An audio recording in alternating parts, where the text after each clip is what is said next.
Oi, terceiro ano, bom dia! Hoje nós vamos fazer algumas atividades no caderno, então se você puder imprimir as folhas, faça isso, cole no caderno, lembre-se de recortar as bordinhas para que fique tudo bem organizado. Se não for possível imprimir, faça o mesmo esquema que nós já estamos acostumados. Vocês podem dar somente as respostas no caderno, tá bom? Então, para que a gente comece hoje com o pé direito, nós vamos relembrar algumas coisas que já estudamos. A primeira delas é o que é verbo. Então, verbo é uma palavra que indica ação, ou seja, um movimento, essa capacidade de se movimentar, tá bom? Nós temos aí alguns exemplos: nadar, correr, esquiar, sonhar, dormir. E tem uma frase também: o menino nada muito bem. Observem que nadar é o verbo da frase, porque está indicando uma ação, então é um verbo de ação. Eu peguei o verbo nadar, modifiquei, flexionei ele, né, para que ele se encaixasse direitinho na frase. Eu não poderia dizer, por exemplo, o menino nadar muito bem. O menino nada muito bem, tá? Mas temos também aqueles verbos que indicam estado de um ser. Ou seja, pode ser a característica ou o estado de um ser.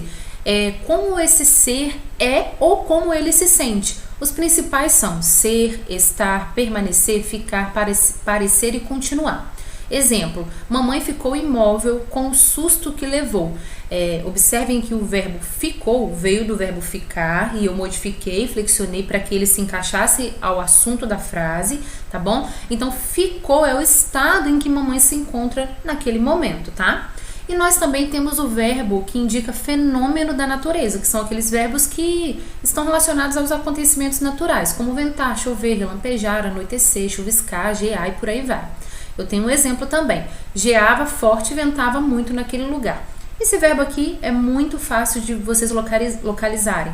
É só associarem a palavra a algum acontecimento natural, né? Fenômenos da natureza, tá bom? Então vamos lá.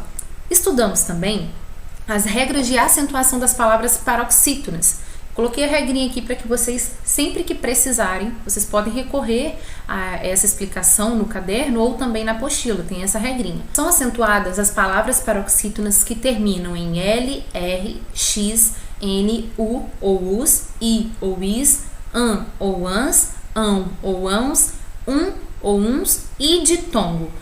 Quando elas terminam em ditongo, esse ditongo pode estar seguido ou não de S. Ou seja, uma palavra que termina em ditongo, ela pode estar no plural ou no singular, tá? Se ela for paroxítona e terminar em ditongo, ela pode estar no singular ou plural, ela vai precisar ser acentuada, tá? Relembrando o que é ditongo: é o encontro de duas vogais na mesma sílaba. Essas duas vogais que se encontram na mesma sílaba são chamadas de semivogal e vogal. Aí independe da ordem. Pode vir a semivogal primeiro, depois a vogal, ou pode vir primeiro a vogal e depois a semivogal. Tanto faz, tá? Lembrando que vogal tem o som mais forte e a semivogal tem o som mais fraco. Por isso ela é chamada de semivogal, porque ela tem um som mais fraco. Aqui eu tenho alguns exemplos de ditongo: coisa, muito, foi, não, falou, besouro e demais. Observe que em todas essas palavras eu destaquei o ditongo. Por exemplo, na palavra coisa, a letra O e a letra I, ou seja, duas vogais, eu separei a sílaba dessa palavra, coisa, e as vogais permaneceram juntas. Por isso, nós temos um ditongo. Na palavra foi, ela possui apenas uma sílaba, por isso não há separação silábica nela, tá? Então, mas mesmo assim, nós observamos que tem um ditongo porque as vogais O e I permaneceram juntas, então tem um ditongo aí. Embaixo nós temos exemplos de paroxítonas com ditongo. Então vamos lá. Séria. Observem que as vogais I e A no finalzinho da palavra formam um ditongo. Por isso essa palavra, por ser paroxítona e por terminar em ditongo, ela ganha um acento lá na penúltima sílaba, tá bom? E aí nós temos outros exemplos: insônia, pôneis, Mário, espontâneo e mágoa. Um exemplo interessante é pôneis. Pôneis está no plural. Se essa palavra estivesse no singular, nós leríamos pônei, e aí ela terminaria com um ditongo. Ok, seria acentuada porque é uma paroxítona que terminou em ditongo, mas ela termina em S. Não é simplesmente porque ela termina em S. Quando uma palavra paroxítona termina em S, ela não entra na regra de acentuação. Então a palavra pôneis no plural, ela é acentuada porque ela termina em ditongo seguida de S. Então ela está no plural, terminando em um ditongo, por isso ela levou o acento. Nós vimos também que o tio é um sinal usado para indicar o som nasal nas vogais A e U. Então, o tio não é acento, tá? Ele é utilizado nessas duas vogais para mostrar um som nasal, que é aquele som que sai pelo nariz, tá? E aí nós temos alguns plurais de palavras terminadas em ão. Nós podemos ter ões, como no caso de balões, ãos, como no caso de bênçãos, e ães, como no caso de alemães, tá? Observem que todas essas palavras que eu disse o plural, elas terminam em ão, balão, bênção e alemão. Mas quando elas são passadas para o plural, aí elas modificam o final, tá? Então nós temos também, por último, palavras com mais de um plural.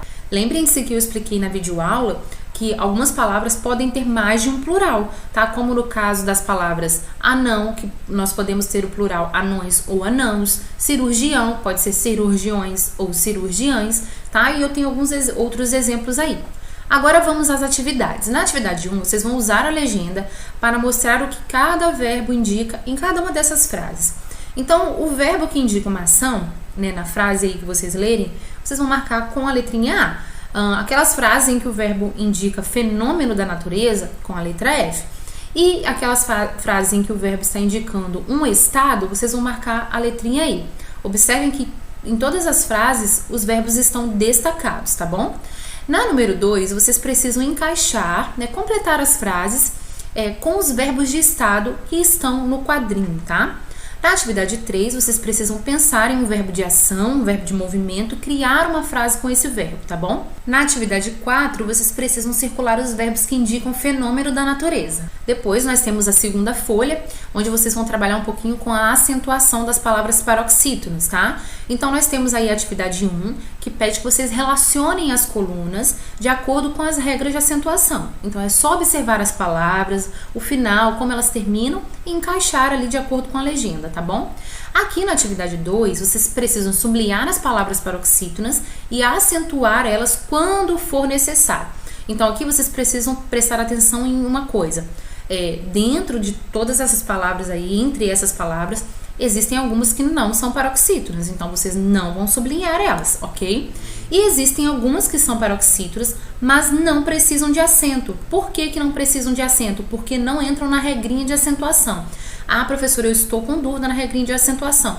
Então, a cada palavra que vocês descobrirem como paroxítona, é só consultar a regrinha de acentuação, tá? E vocês vão conseguir fazer aqui bem tranquilamente. Vou dar o exemplo de uma. A letra W, onde nós temos a palavra relógio, termina com O. Ok, termina com O. Vamos ver se é uma paroxítona. Relógio. Sim, a penúltima sílaba é a mais forte, então é uma paroxítona. Primeira coisa que eu devo fazer, sublinhar a palavra relógio. Será que ela precisa de acentuação? Vamos observar a terminação. Termina em O. Então, as palavras que terminam em O não levam acento. As paroxítonas que terminam em O não levam acento.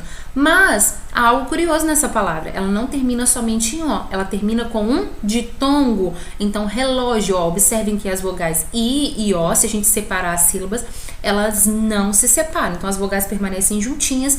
Isso significa que nós temos uma palavra paroxítona terminada em ditongo. Então, relógio sim. Relógio é acentuada, tá bom? Na atividade 3, vocês precisam explicar o motivo das palavras abaixo serem acentuadas. Eu já fiz a letra A para que vocês tenham como exemplo. Por exemplo, na palavra bênção, nós temos um acento na letra E, na vogal E. Por que essa palavra é acentuada? Porque é uma paroxítona terminada em ão. Então, vocês vão observar a terminação das palavras e explicar por que a palavra pólen é acentuada, porque é uma paroxítona terminada em N. E fazendo assim com as demais, só observar a regrinha de acentuação que vocês têm em mãos, tanto aqui quanto na apostila. E por último, vocês farão mais uma folhinha. Atividade 1 pergunta: o sinal gráfico tio é usado para indicar o som nasal de quais vogais? Eu expliquei isso lá na primeira folha, onde tem algumas regrinhas que nós vimos e já estudamos, tá? Número 2, na tabela abaixo, há palavras com som nasal e outras sem. Pinte apenas as que possuem som nasal. Então, vocês já aprenderam que o som nasal, uma das formas dele aparecer nas palavras é quando se utiliza o tio, tá bom? Então, é só observar isso, pintar as palavras que possuem som nasal. Aqui na atividade 3, vocês devem completar as palavras com an, ans, ão, ãos ou ões, tá? Aqui, vocês vão observar que tem palavras que vão que nós vamos conseguir encaixar mais de um desses finais aí. Então, vocês vão poder escolher. Por exemplo, na palavra A, eu poderia usar o an, eu formaria a palavra irmã, ou eu poderia usar também o ão, formaria a palavra irmão, tá? Então, vocês podem escolher. Mas sempre leiam as palavras para ver se está certo, tá bom? Aqui na atividade 4, vocês devem escrever o plural de cada palavra. Observem que eu não coloquei aqui palavras somente com final ão, mas eu acrescentei aqui, por exemplo, a palavra lã, que termina com an. Como que a gente forma o plural dessa palavra? Apenas acrescentando a letra S. Lã, lãs, ok? E as demais vocês já sabem. Então, finalizamos por aqui. Por hoje é só. Qualquer dúvida, estou à disposição para ajudá-los no período da manhã. Um beijão, tchau, tchau!